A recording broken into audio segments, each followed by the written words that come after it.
আজকে আমাকে অন্য কোনো সাপোর্টাররা মানে সাবস্ক্রাইব করা লাগবে না, কেউ সাবস্ক্রাইব করবে না, শুধু এক গ্রুপ ছাড়া আমাকে অন্য কোনো গ্রুপের লোক মানে আজকে এখন হচ্ছে যে এই 4টা, মানে এখন 4টা থেকে বরাবর কালকে 4টা পর্যন্ত মানে কোনো গ্রুপের লোক মানে আমাকে সাবস্ক্রাইব করা লাগবে না। কেন আমি সেটা বলছি, সেটা হচ্ছে যে আমি আজকে মানে একটা ভোট ভোট গণনা করব। সেটা হচ্ছে যে আমার ইউটিউব আইডির সাবস্ক্রাইবারদের মধ্যে যেমন কতজন সাবস্ক্রাইবার হয় আজকে থেকে কালকে পর্যন্ত একটা ভোট অনুসারে, যেমন আজকে থেকে কালকে পর্যন্ত শুধু আমাকে বাংলাদেশ জামায়াত ইসলামীর লোকেরাই শুধুমাত্র আমাকে সাবস্ক্রাইব করবে বা আমার চ্যানেলটা সাবস্ক্রাইব করবে।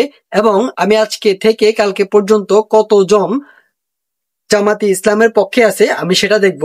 এবং পরবর্তীতে কালকে থেকে পরশু আবার সেম আমি অন্য দল জাতীয়তাবাদী দল বিএনপি তাদেরও একটা মানে এরকম একটা দিব। এবং তৃতীয় দিন আমি ঘোষণা করব কারা সবচেয়ে বেশি বিজয়ী হয়েছে, জামাত নাকি বিএনপি। ঠিক আছে, আল্লাহ হাফেজ, সবাই ভালো থাকবেন, সাবস্ক্রাইব করে পাশে থাকবেন। কে জিতে কোন দল জিতে অবশ্যই খেয়াল রাখবেন। সালামু আলাইকুম।